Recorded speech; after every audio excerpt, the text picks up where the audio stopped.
3 of the series Promises and Perils of Artificial Intelligence. So we talked about why the resurgence of AI. Although AI is not new, it has been around for a long time, and there are 3 factors that contributed to this resurgence. We also talked about many examples, particularly in precision health, how machine learning can help, and is actually a huge catalyzer. We also talked about many achievements in AI, incredible achievements, to the point that people are saying, oh my gosh, this AI is now replacing us because it has skills that even humans don't have. The important thing is, oh yeah, we talked about singularity as well and different paths to singularity. And I shocked you at the end of the lecture. But one message I wanted to convey is the fact that within AI we have many fields. One of these subfields is machine learning. So machine learning is not AI. AI is not machine learning. Machine learning is part of AI. And within machine learning we have many subfields. We have reinforcement learning, and supervised learning, and supervised learning, and deep learning is one of these techniques. Okay. So today I will zoom in here, and I'll show you how that works. How does a machine learn when we give it some examples? Okay, I'll show you some, 3 of the paradigms that exist.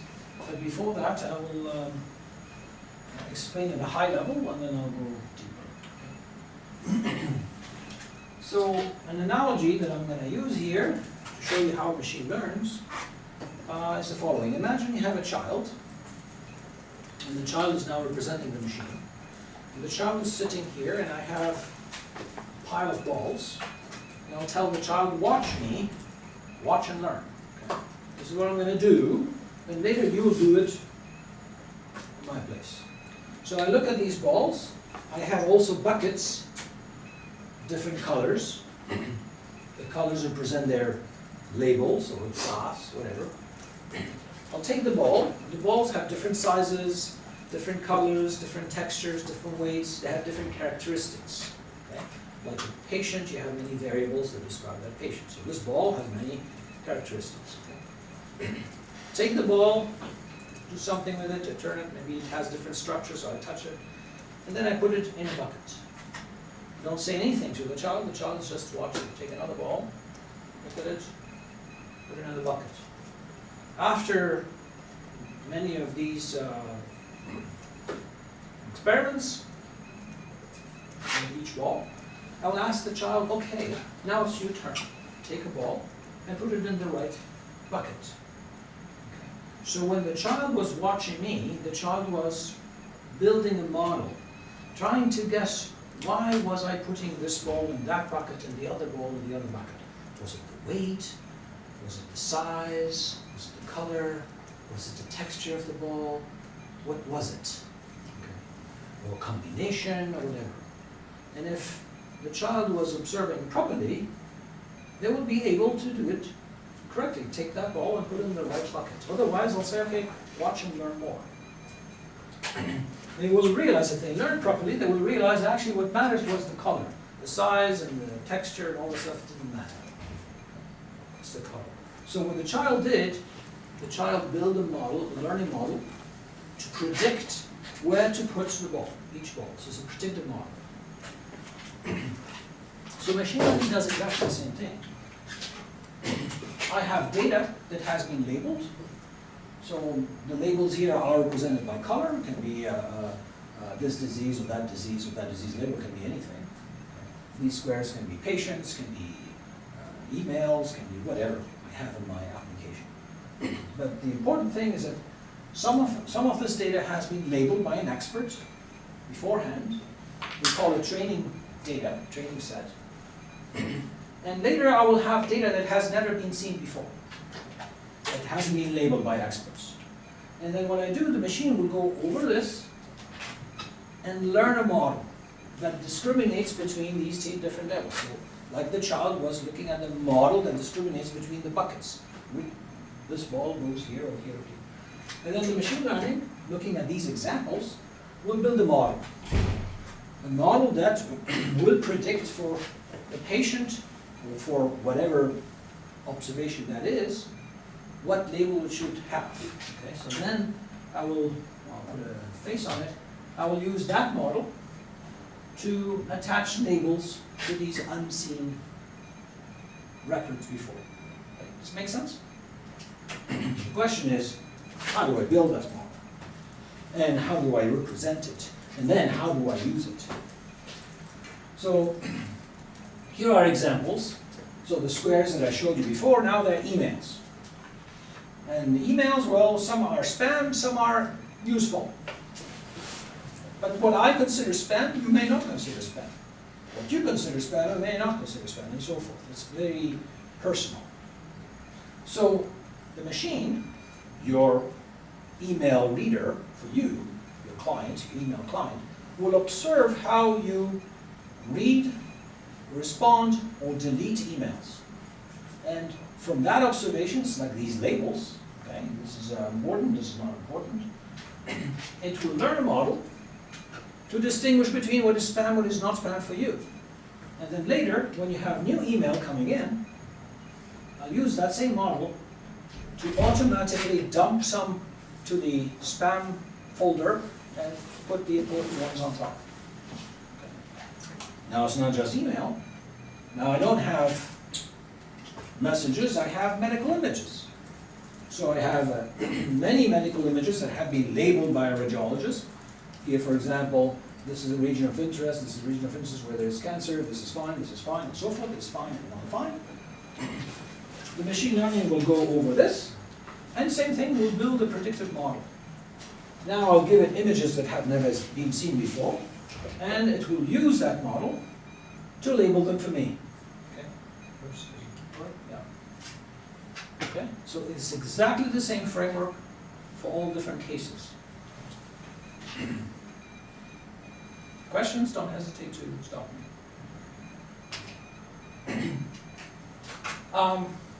There are many challenges to this. I showed to you at a high level. It seems trivial and simple, but detecting what are the features that are actually relevant is not trivial. There's a lot of work on feature selection. Like when I said the child has to look at, is the weight important? Is the size important of the ball? Is the texture important? It ended up being the color was the relevant thing, the rest is not relevant. And often you have a huge record, you have many, many, many things that are irrelevant, and finding what is relevant, what is not relevant to build your model is not that tricky. There's a challenge there.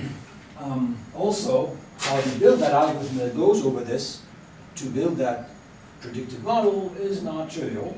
How do you make it effective and efficient? If you have a lot of data to go through that efficiently. And then how do you represent the learned model so that later it can also be used effectively to label my observations. So there are still many open problems. Sometimes it works in this application, you move to another application, it doesn't work, you have to start from scratch. Sometimes in the same application, for example, in medical data, you work in a clinic. This is something we did in a I mentioned the work in the Workers' Compensation Board. We built a model that predicts which program to recommend after the first program.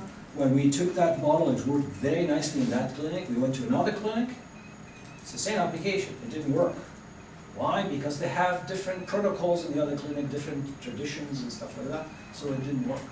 So there's always some interesting research problems to deal with.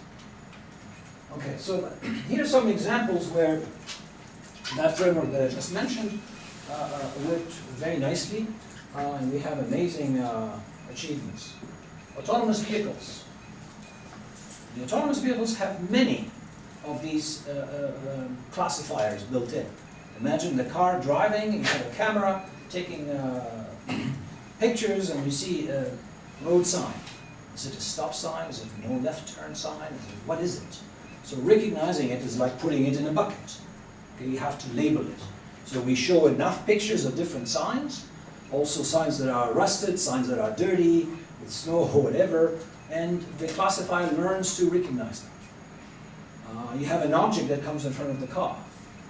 Is it a person crossing the road, or maybe a plastic bag flying?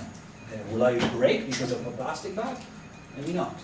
Okay, so the autonomous vehicles has many of these classifiers for different tasks. Handwriting recognition. This is from the early days of neural networks. The application was to read automatically envelopes and recognize the postal code. We can't have human beings reading that when we have millions of these. So it was read, was scanned, and we wanted to recognize the postal code. However, when people write it by hand, is it a 6, or is it a B, or is it a 3, or is it an 8, or what is it? It's very difficult even for us humans to read it correctly. So they built a digit recognition with machine learning. Okay, we trained it to recognize different handwritings. And that evolved to handwriting like writing the alphabet, and evolved to also recognizing even formally when you write them in math, it transcribes to machine fonts. So how do you do that? You train it with things that you know, and then you give it another text that was handwritten, and it will recognize it automatically. Spam filters, I mentioned that, so I'll skip that. Credit fraud detection. When you swipe your card to buy something, there's an authorization request that goes to the central computer in a fraction of a second, and then they say yes, no, authorize this transaction. What happens as well is that they check whether it's fraudulent. So they look at your purchasing behavior. There's a classifier that learns in the background the stuff that you normally buy. So if there's a new transaction that's completely unusual, it'll stop it. Okay? And it keeps on learning, because as you buy, the behavior is changing. And actually it happened to me. I can tell you the anecdote. I was driving with my motorbike from Edmonton to Victoria. And on the motorbike, you don't have enough space when the gas tank is small. So I had to stop many times to get gas. And at one point, the transaction was rejected. What was going on? And a few seconds later, I had a phone call from Visa. They asked me, "Are you taking this?" I said, "Yes," because it was flagged automatically by the classifier, saying, "Well, I'm not used to buy gas every few hours in different gas stations." Okay, so they use machine learning today for that. Here's another example: financial applications. When you buy and sell stocks. Today we buy and sell stocks at the millisecond level.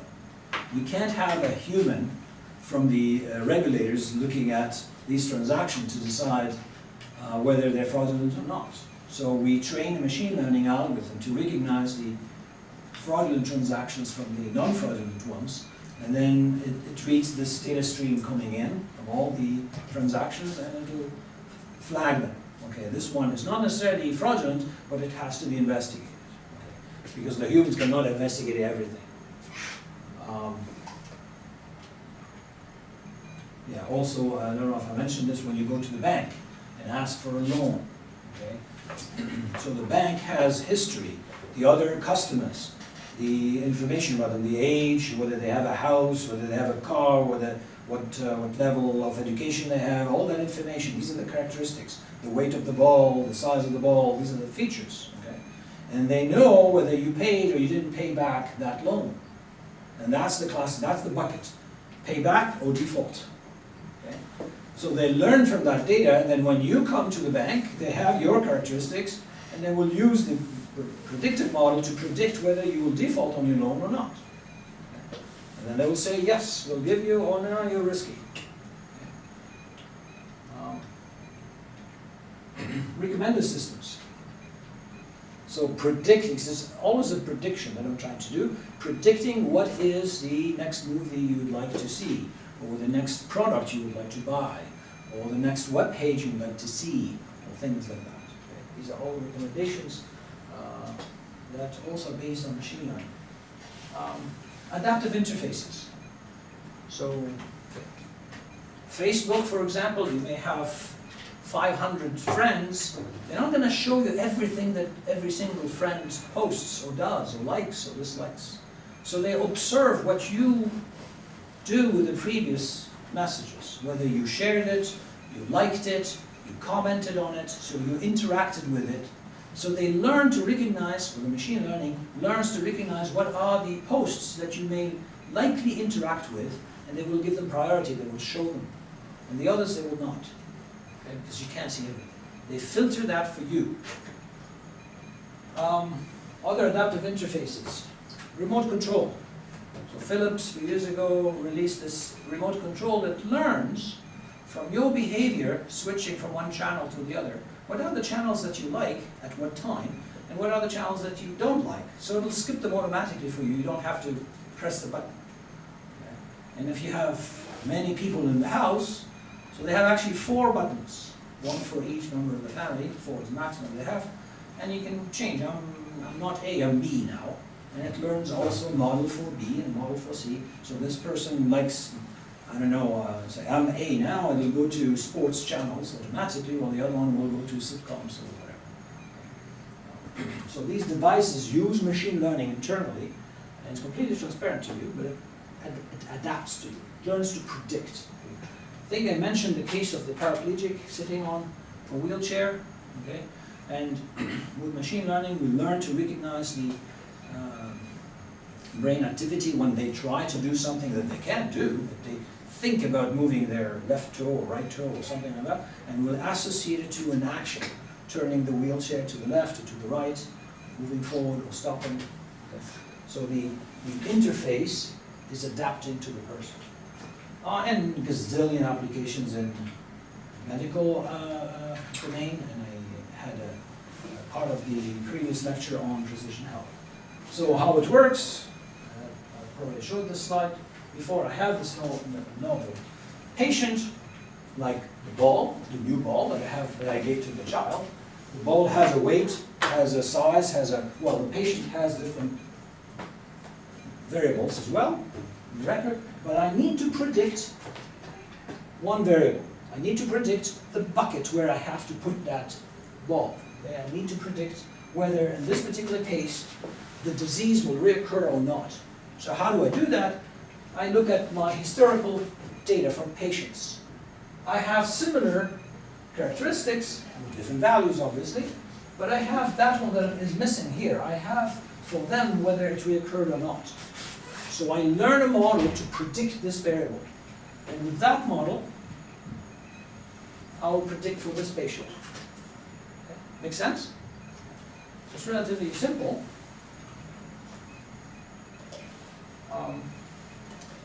So what you need to know is that there are different variations of this context. What I showed you is this one where I have many different classes. Okay? But in many other cases, so here I have many classes, when I learn my model is discriminating between the different classes. This is what we call a multi-class classification. I have many of them. But in many cases, I have only 2. For example, cancer, no cancer. Spam, no spam. I have 2.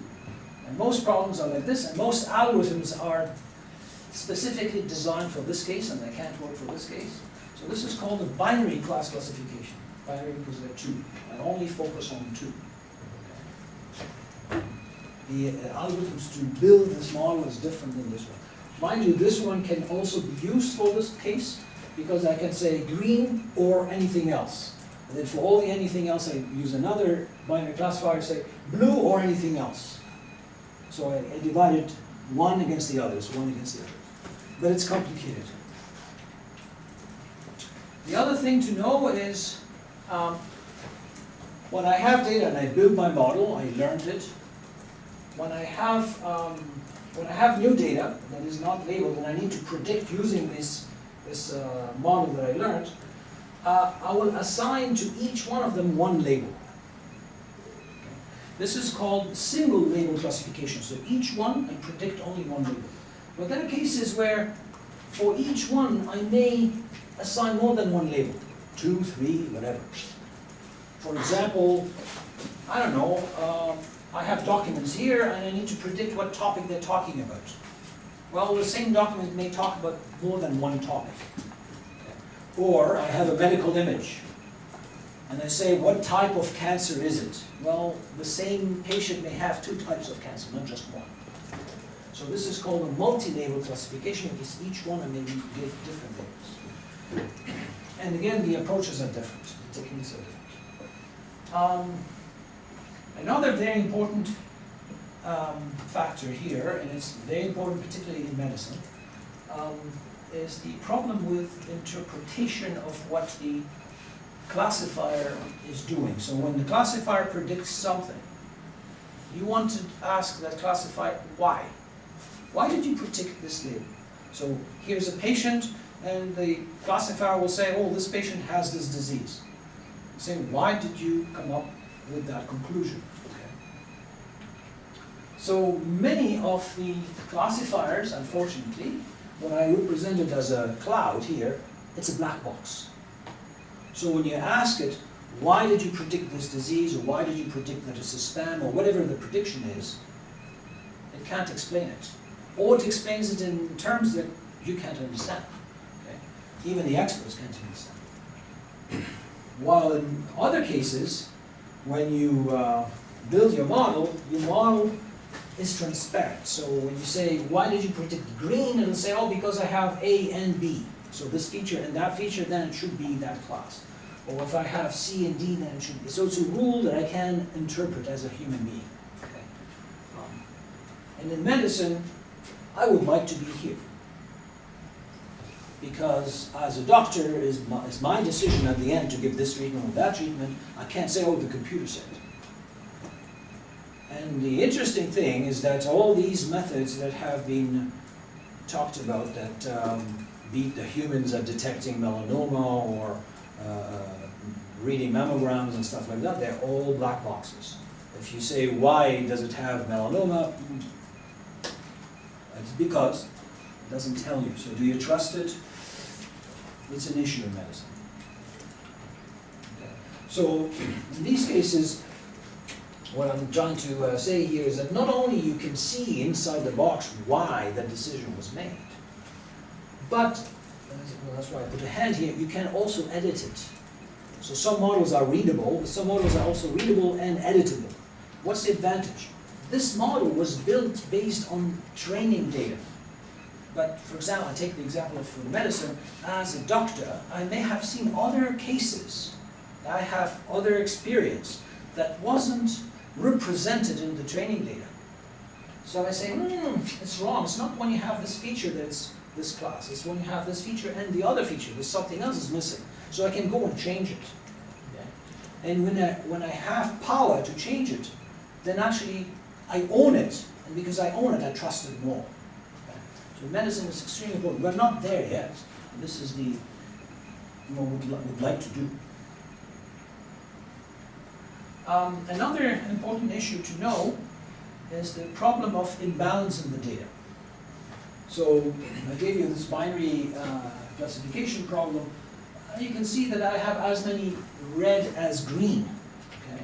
And I can build a model based on that. In reality, most of the data is not like that. That's luxury.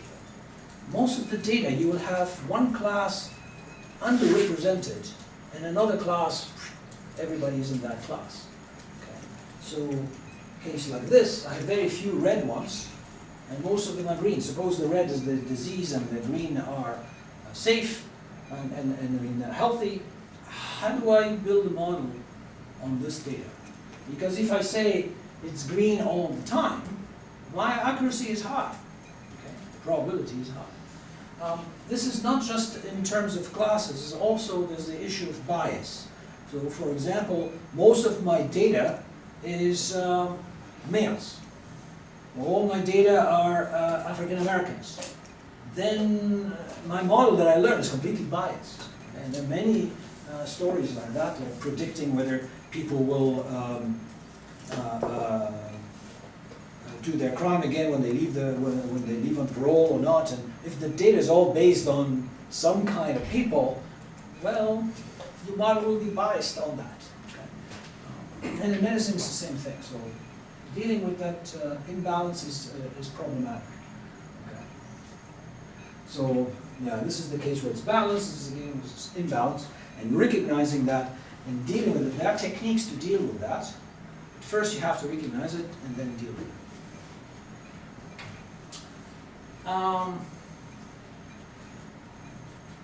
What did I want to say in this slide? Let's see. Yeah, so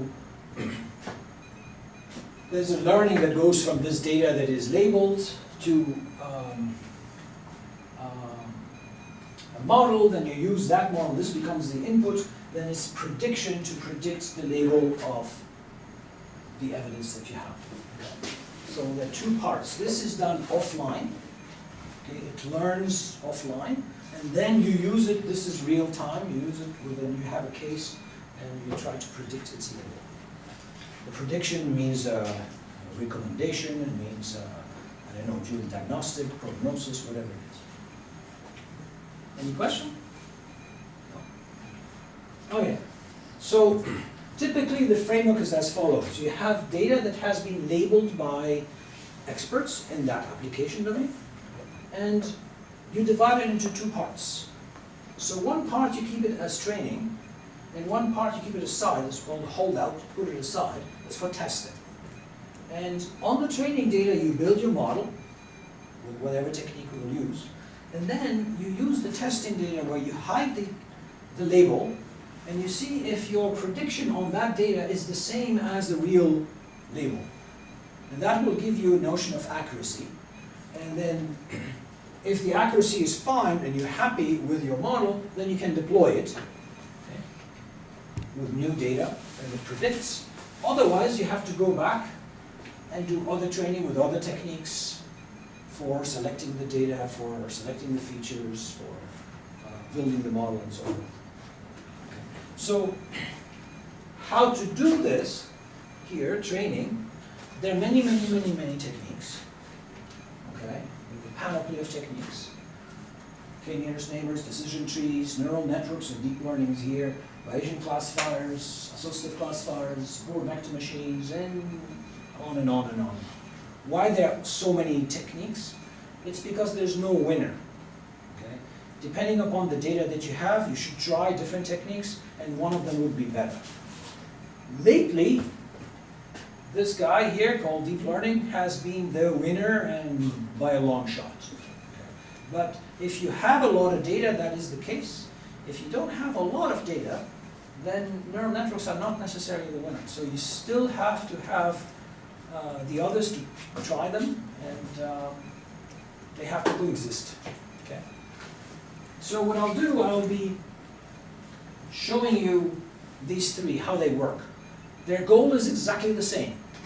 Here I have data that is labeled. I need to build a model that knows how to discriminate between those classes, so I can later use that model to predict. Okay. So their goal is exactly the same. But you will see they're completely different, and I chose these three on purpose because they're completely different. Any questions? I don't know if I'm too clear or...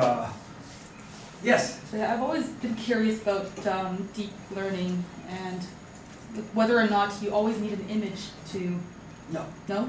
No. Okay. So they're good with images, but you can use them even for spam. You can use them for the patients to predict the recurrence of a disease or not, the examples that I showed, anything. But they're very good with images indeed. And I don't know if I mentioned in the first lecture, I think, when deep learning became famous. It's thanks to a competition where they had to recognize these images indeed. So that image thing stayed stuck to deep learning, but no, deep learning can be used in many things. Okay. Voice, text, Okay. any prediction, whatever. Yeah. Cool, thanks. So we'll get to neural networks. Neural networks, you have what we call the input layer. You just have to take that data that you have and code it to fit it in that input layer. So you have to design your input layer. And then you design your output layer and it works, whether it's an image or something else. So I will start with nearest neighbors. So nearest neighbors is actually a very simple approach, extremely simple. It uses analogy. It's very lazy. We call it lazy learning. It doesn't learn anything. The only thing it does, it keeps all the training data that you give it. And then when you go later online to predict something, so you give it, for example, a patient, I'll say, I don't know, I'll check which one is the closest to this patient you gave me, what is the label of this guy, that's it. Okay? It's very, very simple. So I get an image, does it have cancer or not? I don't know, I'll check who's been close to this. One is similar, so I'll say it has cancer or not. So, so it's nothing more than sorting the training data in order for me to find it quickly. So that's why I sort it. So as I said, I classify the new entry using the record that is the closest to it, and use the label of that close neighbor. Now, what we need is a notion of similarity. How do I say this image is similar to that? I have to have a function that tells me this and that. Okay? Imagine the child, when I said watch and learn, the child wasn't watching me taking the balls. Okay? The child was lazy. The child was on his or her phone, not even observing me whatsoever. And then when I say, okay, it's your turn, here's the ball, the child will take the ball and look at all the buckets. Which ball is close to this one? There's one in this bucket that looks the same, so this ball should go in this bucket. Okay? That's nearest neighbor. The child was lazy, wasn't learning anything, but it works. Yeah. So here's my data. I have in this case two classes, blue or red, and I have a new object that I need to classify. So I have here this function that tells me the distance between this one and any one of these. So that's the similarity measure. I'll find, this one is the closest to it, then I will give blue to that object, because the closest to it is blue. That's the nearest neighbor one. I can have the same thing with k nearest neighbors. So instead of taking the closest one, I'll take, so here I have a new object that I need to classify. I look at k neighbors, and then I ask them to vote. Okay. So here I have 3 red and 2 blue. Majority is red, so I'll vote. I'll give them red. The vote can be 1 for each, or it can be with a preferential kind of vote. There are different functions to do that. Okay, is that clear? There are also other variations with agglomeration of nearest neighbors and things like that. We can also have weights, so that you can use the weights for the vote. The weight could be based on the distance between this guy and each one of these. There are many different variations, but this is the high-level description of how it works. Any question about this one? Surprisingly, this is lazy learning, as I said, but surprisingly, it works in many cases. If you define very well your distance function and you have enough of these examples, you have to have examples that represent most of the possibilities, then actually it works very well. Very simple. However, you have to keep all these with you all the time. That can be a lot of data. So it doesn't always work. So if these are all the patients, for example, you have to keep the records of all the patients. In the other case, if I learn a model, I just keep the model. I don't keep all the data. So you see the difference? Okay. So that's one approach. I'll show you another approach where I'm building actually that cloud, that model. This is called decision trees. And decision trees Actually, in medicine, the people are very used to that. When I'm trying to do the diagnostic for a patient, I'll say, oh, does he have fever? Yes, no, yes. Does he have a headache? Yes, no. So I have these questions that I ask myself until I reach the bottom. That's my conclusion. Yes, he has this disease or whatever. And it's the same idea. We will build decision trees to decide at the end. So I'll ask questions about the features of the object, and at the end I will have the label. Okay? So here's an example.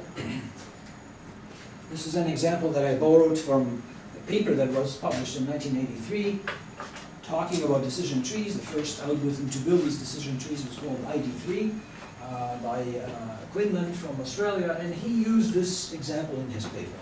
So he said, I sometimes play tennis, sometimes I don't play tennis.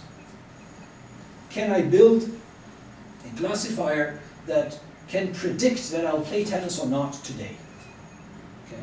How do I decide whether I play tennis or not? Well, it depends upon the weather. I'll check the weather, yeah, today I'm not going to play. I'll check the weather, today I'm going to play. So I can give that same data to the classifier. Can we build a decision tree that will decide whether I will play or not? So here are the observations in the past. One day it was sunny and it was hot, temperature hot, and the humidity high. There was no wind, and I didn't play. Another day it was sunny, it was hot, high, it was windy, and I didn't play. And then overcast, hot, high, false, and I played. So there are cases where I played, cases where I didn't play. Looking at this data, can I build a predictive model that can predict whether it'll be N or P given some characteristics of the weather? Okay. So here's an example. And you can pass any case here, you'll see it will fit in this decision tree. So first thing, I'll check the outlook. If it's overcast, I will play. Because in all these cases, when it was overcast, I actually played. I put on purpose the play in one color and the non-play in another color. You see that overcast, I will play, regardless of anything else. Okay? So if it's overcast, I will play. However, if it's sunny, well, I don't know. I have sunny here and I have sunny here. So if it's sunny, I have to check the humidity. If the humidity is high, I will not play. But if it's sunny and the humidity is normal, then I will play. Okay? And same thing on the other side. If it's rainy, then it depends upon the wind. If it's windy, then I will not play. If it's not windy, then I will play. Okay? This is a decision tree. I can predict by following the path. And the path is simply asking questions about the different attributes of my data. So this is what we call the leaf nodes. Okay, the leaf nodes are the class that I need to predict. And the nodes in my path are attributes that I'm asking a question about. And the links coming out are the different values for that attribute. So this one works. I can take any case here and I'll fall in a path. The question is it the only tree, only decision tree that represents this data? No, it's not. Why did they start asking about outlook? Because it's the first attribute? I could have started asking the question first, what's the temperature? Hot or mild or low? And if I start asking the question with a different attribute, then I'll get a different tree. So now the question becomes, how do I build the best tree? And a tree that will guarantee me that actually I'll deal with all these cases. Okay. So that's the how. How do I build that tree? So there is what we call a recursive method that can do it. And the idea is the following. I take all my data, okay, so all this data here, this is small data, but it can be millions, okay. I'll take all that data, and I put them all in the root tree, or root node of the tree. Okay. And then I ask, what is the attribute that will give me more information if I use it to split that data by the different values of that attribute? more information, what does it mean? It means that when I split it by the values of that attribute, the records of that data will have a majority of one class, not mixed with different classes. So I'll do that. I'll find an attribute, I'll select an attribute, I split my data by the values of that attribute, and the data will become in new nodes. And then I'll go in each node, that becomes my data again, and I'll do it recursively and say, okay, what other attribute will give me more information to split them, okay? And I keep doing that, and I'll stop when I have all the data in my node are in the same class, and then basically I was able to predict that class. Or there's no new attributes to split the data further. Or I have no data that has that value for that attribute. Okay, because the attribute has any value. So when I keep on doing this, and that will generate that tree. Okay. The question is, how do I select the best attribute? As I said, one example is to use information gain. This is based on information theory. So basically the attribute with this value that best splits my data. Any question about decision trees? So you see, it's completely different. It's not lazy. I had to do some work. And then I will come up with a tree like this. Now I have another record, new record. I've never seen the conditions of this day, because this is a day. And I'll pass it through here. It'll go through a path, and the leaf node will tell me the prediction. So this could be a patient, and I have different variables here and different values. It can be temperature, can be the age, can be did they have the vaccine before, whatever, all the questions that you can ask. And then at the end it will say, yes, I'll give this treatment or that treatment. It's exactly the same thing. No questions? I can go to another model now. Hopefully we'll have questions at the end.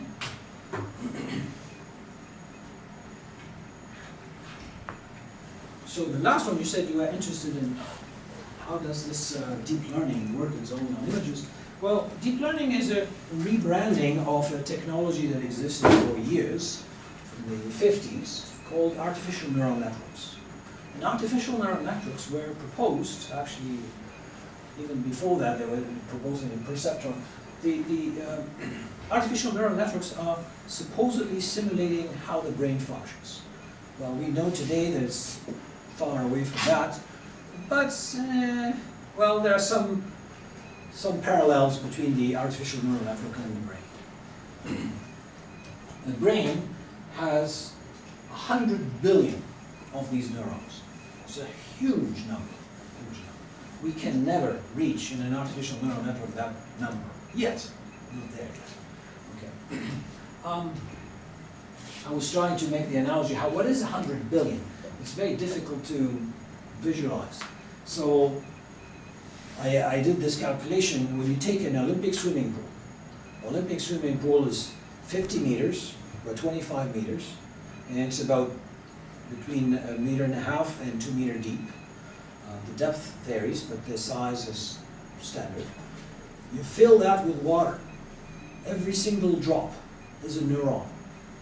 Okay. You calculate how many drops do I have in a liter, and how many liters do you have in such a pool. That's 100 billion drops. Okay, so the number of neurons we have in the brain is equivalent to the number of drops in an Olympic swimming pool. It's huge. It's phenomenal. Okay.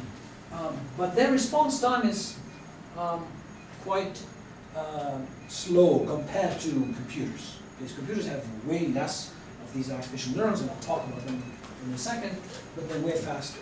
The other thing that the brain has is that every single neuron has thousands of these connections to others. We don't have that kind of connectivity in the artificial neural networks.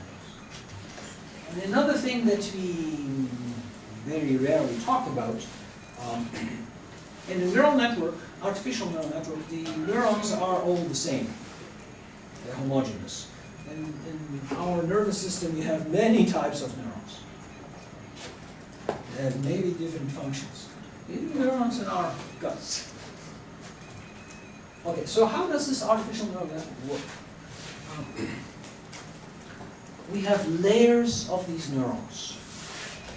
So they work in layers. Each layer is connected to the next layer, which is connected to the next layer. So it's like a pipe of these layers. There's one layer that is special.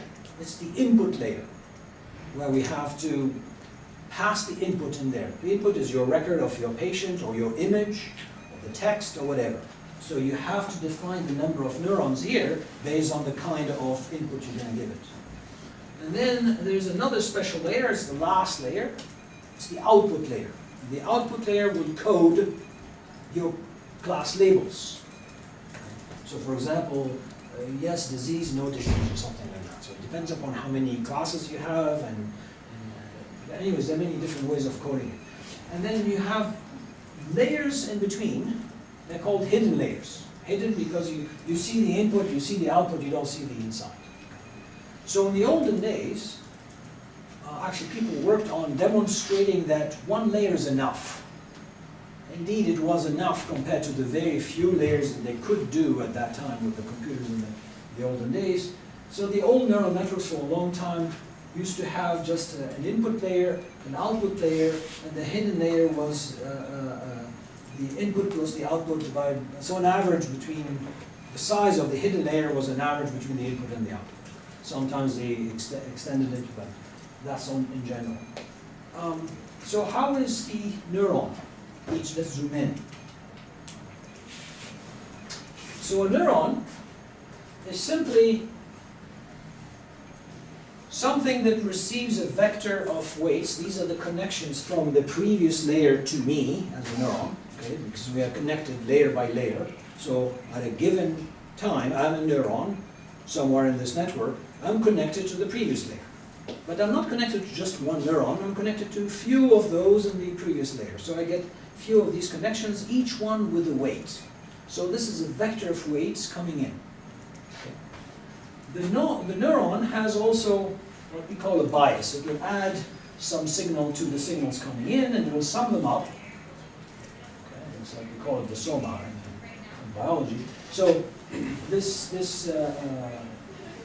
summation of the vectors coming from here and the bias at one point will be fed to an activation function. That activation function will decide, oh, now I have to send a signal, boom. Okay. So this activation function will send a signal, and it's like what is happening in biology. So you have the dendrites from the different other cells. They get the data, and the strength is not the same, but they have different strengths. This is like the different weights. And at one point, the cell will decide to send the signal through the axon. Okay, and that connects through the synapses to the dendrites of the next layer. Okay, that's how they think about the different layers. That's the only analogy that there is with the brain. How it really functions, it's not like the brain. Any questions about that? So now, how it works and how it learns basically the weights. Because based on these weights, this activation function will fire a signal to the next layer. So I initialize my neural network with random numbers as weights, and the biases as well, random numbers. And I have to train it to get the right weights until when I pass data here, it will give me an output that is exactly what I expect, because it's in my training data. I have the label, remember? Okay. When I get exactly what I expect for all the cases, then I say, aha, I have the weights that I need. Because now I can take a new record that I haven't seen before, feed it in the input layer, and by the way, the signal goes in one direction. It's called feed-forward network. So it feeds forward the message from one layer to the other. When it comes out here, it'll tell me the prediction. How do I learn these numbers? So these are called parameters. All these numbers, I can have thousands and thousands of them. How do I change them so that they converge towards a set of numbers that will actually help me predict the output that I want. Okay, we'll have slides for that. Yeah, so this neural network will learn, as I said, with examples. I pass these examples one by one. I just pass the data without the label, and I hopefully get the label that I want. Okay? And I keep on doing this until I get the label. But if I do it again and again, I will get the same error. I have to adjust these weights to give it a chance to converge. Okay? And when it converges, it has this power to generalize. So how it learns? Basically, you have all this training data. Remember, I have some attributes and values here, and I have the label.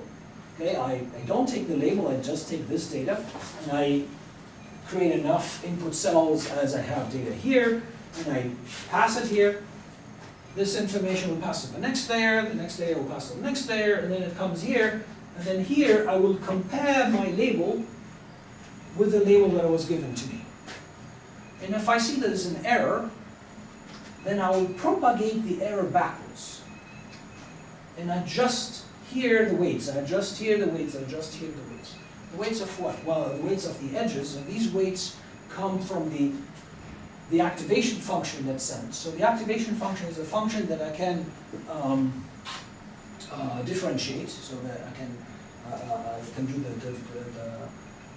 anyways, there are many. There's a set of activation functions that I can have, and these functions I can use it to adjust my weights when I backpropagate. It's called backpropagation, the algorithm. I backpropagate the error and fix these weights. And then I do it again.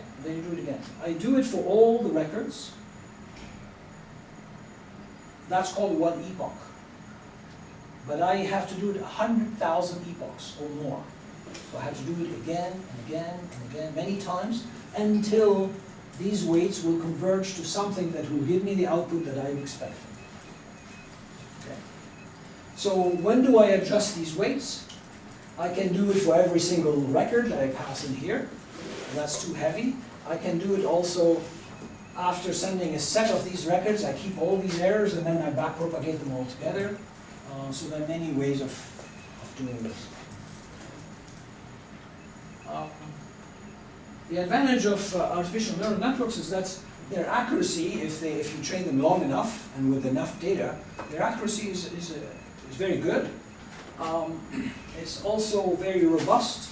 It can resist noise in the data. But they have many problems. One big problem is that they take a long time to train. Luckily now we have powerful computers and GPUs and stuff like that, and in a few days they can learn. That's how, when I mentioned examples like AlphaGo and AlphaGo Zero, you give them rules and it plays against itself, and after 40 days it played more games than humankind has played. Well, computers are faster, they can do that. Nevertheless, it takes a while compared to other methods to learn. Once it learns, that's the model. Okay? And even though it's accurate, when you ask it, why did you predict this class or that class? The only reason is because it has these weights. But imagine you are the doctor, and you're using the neural network, and the neural network is saying, well, this patient has cancer. And you ask the neural network, why do you say this patient has cancer? It'll say, oh, because between this link and this link I have this weight and I have this weight. And it means nothing to you. Okay? So it's very difficult to interpret that network as knowledge. Okay? And if you have extra knowledge, you want to feed it to the network, you can't. Because if you have other information that wasn't in the training data and you say, oh, I know more than that data and I want to add it, you can't change it. Because changing it means changing the weights. And you have no idea about the repercussions when you change one weight. It has impact everywhere. So you can't inject your domain knowledge. And also how to design the network is not trivial. Okay. How many hidden layers you put, how many connections from one layer to the other, and so forth. It's an art more than a science. So what about deep learning? So deep learning is the same idea as neural networks, same technology rebranded. So it has the same pros and cons. The difference is that now, with the hardware that we have, we can afford to build these deep networks with many, many hidden layers. You can have different architectures that we couldn't do before. And that's how we can push the technology to the limit, and we have these incredible achievements where you can do better than humans. So deep learning is basically, rather than having one layer here, you have many hidden layers. You have many, many hidden layers, and they're not always fully connected. You can have different designs with convolution and so forth. So there are many variations of this deep neuron. We have deep neural networks, you have convolutional neural networks, you have recurrent neural networks for predicting sequences and things like that. Okay. Any questions about deep learning? So, what I want you to remember is that machine learning, supervised learning, which is part of machine learning, supervised learning is having data that is already labeled by an expert. That data is given to you as training data. That's the supervision. The algorithm will go over this. We'll create a model. The model can be a set of rules, can be the decision tree, can be a formula, can be a hyperplane crossing the search space, like in support vector machines, can be a neural network, can be anything. I mean, there are different techniques to do that, but basically we have a model that is learned, and then you use that model to predict the label of the new data that you haven't seen before. Okay. Good, that's all I had to say today. So let's open it for discussion. Was it what you expected? Was it that simple?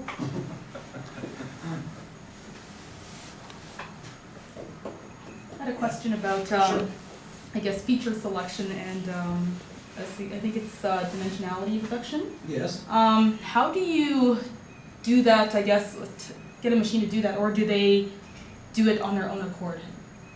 Well, there are many techniques. Yeah. Some are with the intervention of the humans. Some are completely automated. And so in some cases you don't even do feature selection. Like in the case of neural network will find the features that matter, the paths where the weights will be changed and the others will go to zero. It has no impact. Because you put all the features in your input layer and let the neural network find what are the features that are relevant. So there are cases where the engineer, the expert, will engineer features, will combine features together. For example, I don't know, I take an image for a medical image. I may decide, I have these pixels, I will take the intensity and then calculate averages of intensity or the kurtosis or whatever, and I add it as a feature. Those are features that are engineered. Sometimes they work, sometimes they don't work. Okay. And then in addition to that, you may have techniques that will select from this long list of features with high dimensionality.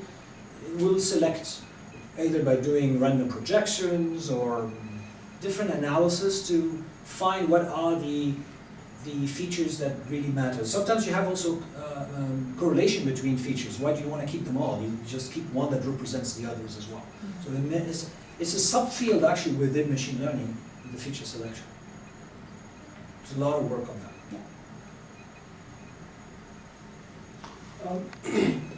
What would you suggest would be something good to learn if you wanted to go into a machine learning heavy field? What exactly should you just delve right into all the like Python libraries and learn how to use them, or should you?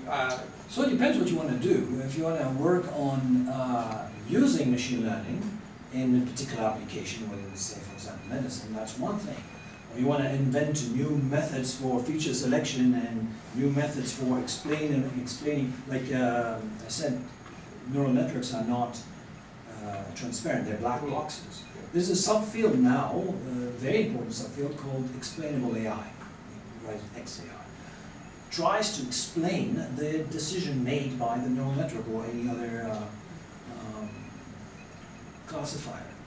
those are very exciting topics to work on. So I don't know what exactly you want. You want to go to machine learning, or do you want to use machine learning? I think we use machine learning. Yeah, using machine learning, there are many packages that exist. Yeah. You mentioned Python. There are many packages that exist in Python for machine learning. There are also tools where you don't even have to program whatsoever. There's a tool with an interface. An example is Weka. Weka is free. You put your data in a particular file format, you pass it to Weka, and then you choose the algorithm that you want to do, and it gives you the result. And then you can try different algorithms with the same data, and then you can compare the results. Now that's for trying, but now when you want to deploy it, once you have the algorithm that you see is best for that data, for that application, and you'll find a package that is dealing with that particular algorithm, and you can use it to deploy the application that you built. So it's very much kind of been dumbed down to the point now where like large amount of people can use it. Yeah, exactly. It's not completely dumbed down. Well, yeah. You still need to know some basics to be able to use those tools. But you don't have to be an expert in neural networks or an expert in SVM or any other technique that exists. As long as you know they exist and you can use them, and these are some parameters that you have to play with to tune, that's it. So anybody could do that. My son in high school is doing it. So you shouldn't shy from playing with these things. I mean, I've played with them all before. I've taken, last semester I took one of the tops, or one of the intro to classes to machine learning, so. Cool, that's fantastic. So you use Python as well? Yeah. Right. So there are many packages that you can use. I saw on the news yesterday that they're using AI to track that coronavirus from China. Yes. What type of data do they look at? Is it just like flights and things, or? I don't know the details, but this is very similar to the Ebola case that I mentioned at the beginning of class. The first thing is they need to identify the patient zero, or the few patients that were the first, and then try to predict what are the similar characteristics that they have and what caused this. Where does it come from? Currently we have no idea. Apparently the symptoms are very clear. How to treat it is still unclear. So they're using AI to look at similar cases. Right now they don't have enough data to train models, so they look at similar cases by analogy until they get enough data. So I don't know exactly what they're doing, because I haven't read the article, and probably the article doesn't give enough details anyways. But I'm speculating that it's very similar to the case of Ebola that I mentioned. Two things. This is as your last day you're here, right? Doing the Promise and Perils of AI lectures? Yes. Okay. So it's called the Promise and Perils. So what do you think going forward is the most exciting thing AI is going to do, and what are you worried about with AI, or what is the thing that worries you the most with AI?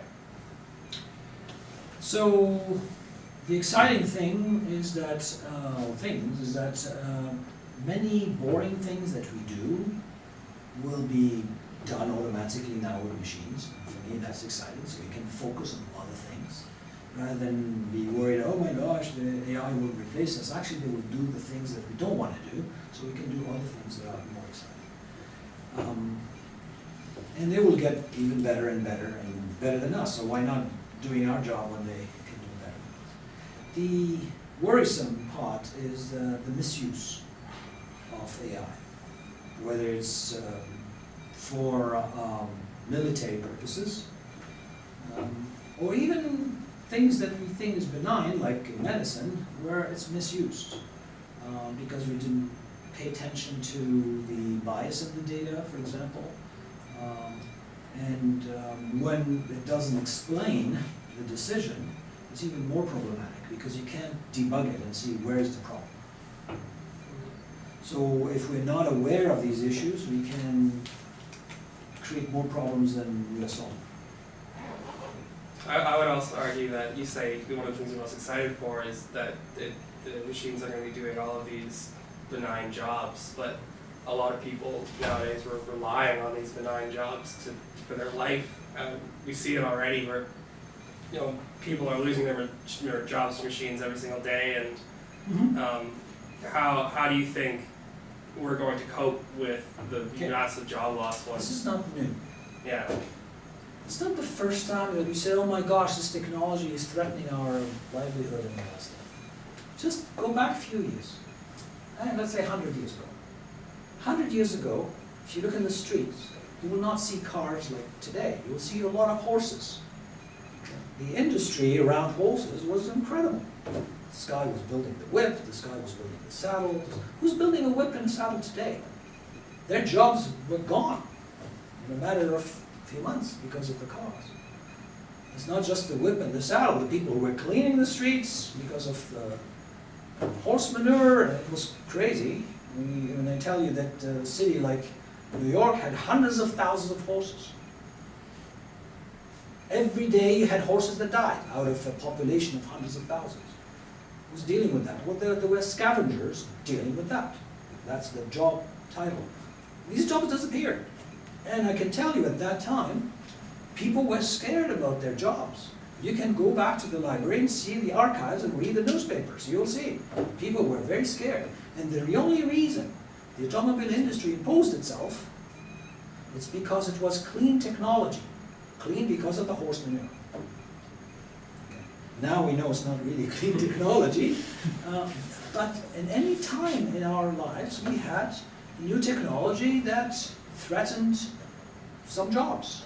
And what happened? We created new jobs. With the car industry, you have new mechanics, you have the guy in the gas pump, you have the guy controlling the mechanics of the car and so forth. I mean, new jobs didn't exist before. And same thing if you take, I don't know, apparently more than 30% of all the jobs that exist today didn't exist like 20 years ago. Social media manager didn't exist. So we'll continue to create new jobs. We shouldn't be afraid of the few jobs that will disappear. People will adapt. Will learn new things. And they'll be happier. They don't have to clean horse manure. When you talk about the misuses of AI, how much of AI tech do you think should be regulated through like legislature or through laws, and how much of it do you think should be left up to like communal decision making? This is a very difficult question. So for example, I'm completely against using AI for automated weapons that go and kill people. Right. You can legislate it, you can have a law here saying you can't do that. Yeah. They'll do it in another country. Yeah. Yeah. So you can't really control it. Yeah.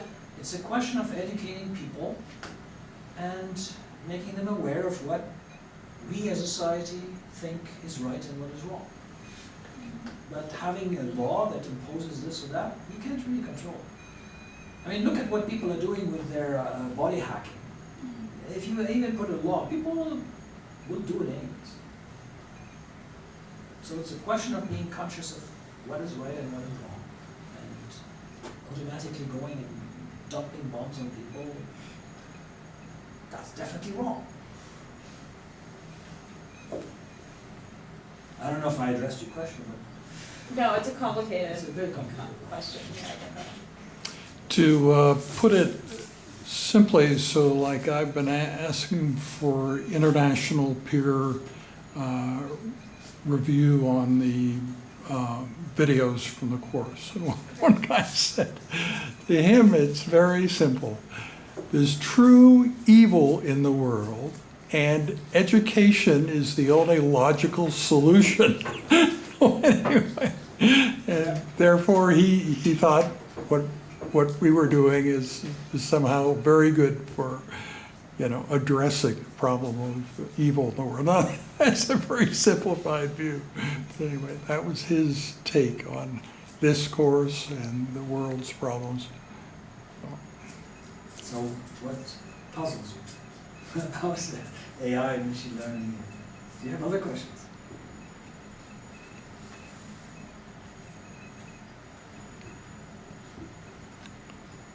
Was it clear enough? Yeah. Go ahead. With regard to teaching a machine emotion, Yes. what technique would you use for that? Aha. Yeah, so people have looked at different expressions of emotion. So there's work on video, looking at the face. I personally work on text, so emotions expressed in text, and how to force the expression of an emotion in the generated text by a chatbot, for example. Chatbot can express surprise, can express happiness. We use machine learning as well. So there are techniques also based on simple rules. They work in most cases or not in most cases, so they look at eigenfaces like points in the face and say, well, if these ones at this distance from here, so they're smiling, so they're happy, whatever. But most of the effective techniques are based on machine learning, where you take different faces that are expressing happiness, different faces that are expressing sadness, different faces that are expressing anger, and the machine learns to recognize the features in the face to associate with this class, or this class, or this class. In the case of text, it's based on the words. These words are together when this text is about happiness. These words are together when... So you build models based on that, and that's what you use to predict the emotion. So everything hinges on this machine learning technique. It's how you define your input and how you define your output. And it learns it from that. Does it make sense? Yeah. Now, how to make it express emotion, that's a different story. It's a little bit more complicated. So you said AI controls like what you see on like your Facebook feed and stuff? Yes. So I know like, do you think AI has anything to do with like the more polarization of like political parties? Because if you By all click, means, yes. yeah, so if you click on a conservative video, you're gonna get a whole bunch, or if you click Yes. on a liberal video, and some Well, are there's using some reinforcement by your own behavior Yeah, and by the behavior of your friends.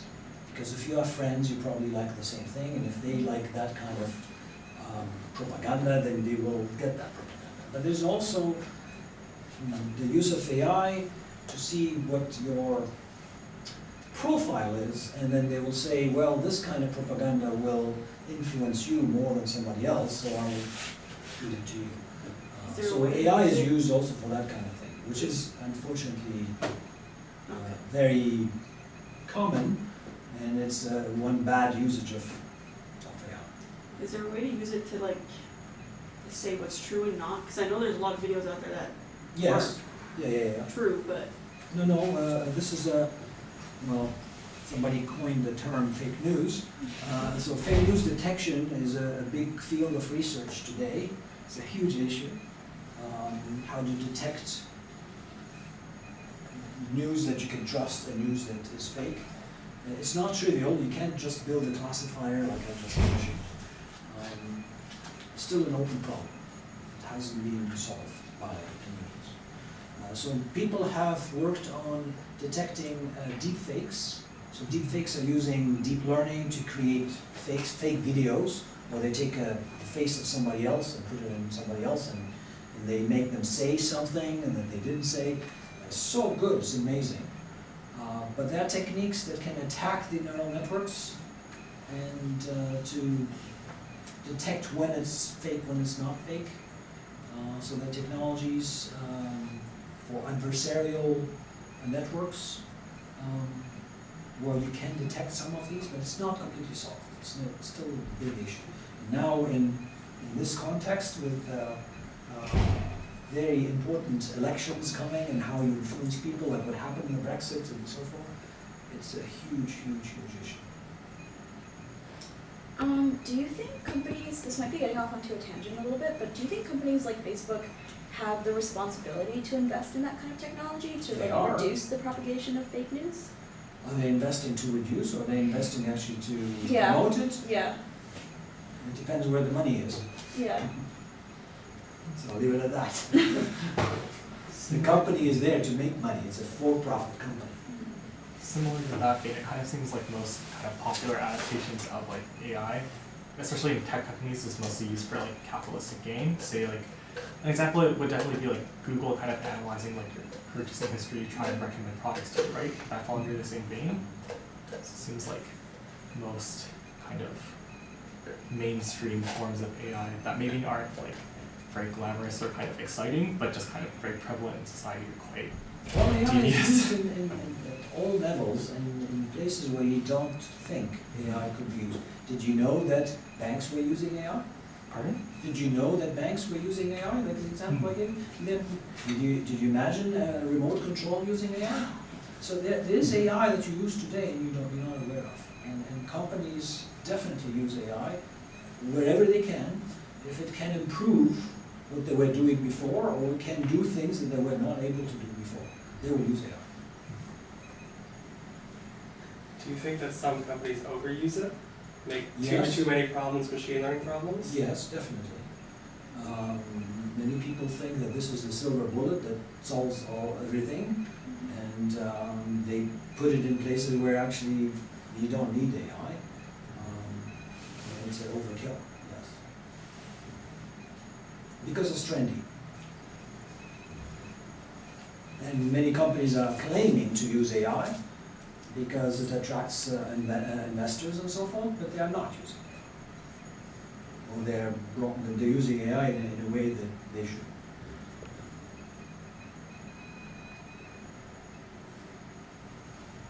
And that's not new. I mean, in the olden days we were talking as a joke, hey, my toaster uses AI. AI was everywhere.